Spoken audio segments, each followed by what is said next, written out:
Et si l'esprit de celui qui a ressuscité Jésus d'entre les morts habite en vous, celui qui a ressuscité Christ d'entre les morts rendra aussi la vie à vos corps mortels par son esprit qui habite en vous. Romains 8, 11.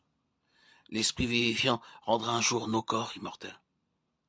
Lorsque ce corps corruptible aura revêtu l'incorruptibilité et que ce corps mortel aura revêtu l'immortalité, alors s'accomplira la parole qui est écrite. La mort a été engloutie dans la victoire. 1 Corinthiens 15, 54.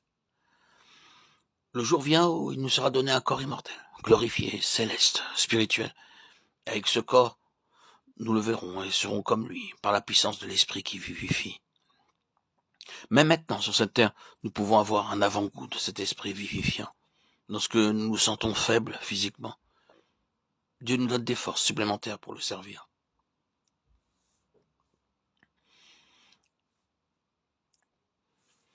Après ma conversion, je n'avais pas d'argent. Mon père avait un important procès en haute cour et j'envoyai un télégramme, puis un second télégramme. Mais aucune réponse ne vint. J'étais totalement abandonné et sans argent. Quoique je portais de très beaux vêtements, personne ne pouvait supposer à quel point j'étais pauvre et que j'avais les poches vides. Aussi, j'allais chercher du travail. Je décidai de n'emprunter ou de mendier auprès de personne afin de ne pas discréditer le nom du Seigneur. Romains 13:8 dit « Ne devez rien à personne ». Aussi, je décidai, je n'irai pas même vers mes amis pour emprunter. J'essayai de trouver du travail. Chaque fois que j'allais voir pour du travail, on me disait que j'arrivais trop tard. Un jour, un homme me dit « Pouvez-vous faire de la cuisine indienne au curry ?» Je ne sais pas cuisiner comment vous le souhaitez, mais à Londres, j'avais l'habitude de me faire la cuisine. C'était à mon goût. Mais pourrais-je cuisiner pour des Européens ou des Américains? L'homme me dit « Essayez, si vous réussissez, nous vous garderons. Si vous ne réussissez pas, vous serez renvoyé. » Je dus prier très ardemment. Seigneur, dis-moi de combien de sel, de quantité de chili et de combien de poivre j'ai besoin maintenant. Je priai, versai et remuai en même temps. Lorsque la nourriture fut servie, une dame vint me voir. Elle était chrétienne. « Monsieur le cuisinier, dit-elle, qui vous a appris à cuisiner de la sorte ?» Je suis allé en Inde, à Bombay, mais je n'ai pas goûté un si bon riz au curry. C'était le Seigneur seul, et je travaillais comme cuisinier. Le résultat fut que je dus préparer moi-même la nourriture pour une centaine de personnes. Sans aide, je dus préparer du riz, du mouton et d'autres viandes et légumes pour un millier de personnes. Je dus prier très ardemment. Seigneur, tu connais ma situation, donne-moi une force nouvelle, une nouvelle vigueur et un nouvel esprit.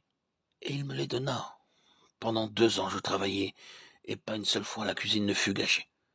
Tout ceci fut uniquement par la grâce de Dieu et non par ma force, ma connaissance ou mon adresse. Je n'étais pas très habile en ce temps-là. Et c'est ainsi que Dieu m'enseigna cette leçon. Même maintenant sur la terre, nous pouvons réclamer une force et une sagesse exceptionnelles par l'esprit vivifiant. Lorsque plus tard, je vins en Inde, nous devions marcher quelquefois 50 kilomètres par jour pour l'évangélisation. Nous n'étions pas motorisés. Nous allions en marchant et en prêchant. Nous commencions tôt le matin et allions marchant et prêchant toute la journée et revenions à minuit sans avoir pris un repas. Mais le Seigneur nous donnait la force. Comment cela se faisait-il? Nous prions quotidiennement. Seigneur, nous sommes à ton service. Et c'est pour ta seule gloire. Nous ne connaissons pas ton plan. Donne-nous une force supplémentaire pour marcher.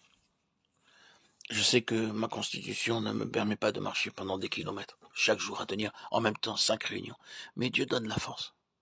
Quelquefois nous avons prié chaque nuit pendant 1 semaine, et même 2. Le Seigneur donne la force si nous la prenons. Vous vous sentez parfois fatigué physiquement. Et vous avez de lourdes responsabilités à votre bureau, à votre école, à votre maison ou dans votre usine. Seigneur, donne-moi une force supplémentaire. Je ne peux pas travailler, touche mes os, mes muscles et mon corps. Et il le fait. C'est un avant-goût de l'esprit vivifiant sur la terre. Le même esprit vivifiant qui me donnera un jour un corps immortel afin que je puisse régner avec mon Seigneur Jésus-Christ pour toujours et à jamais dans un corps glorifié.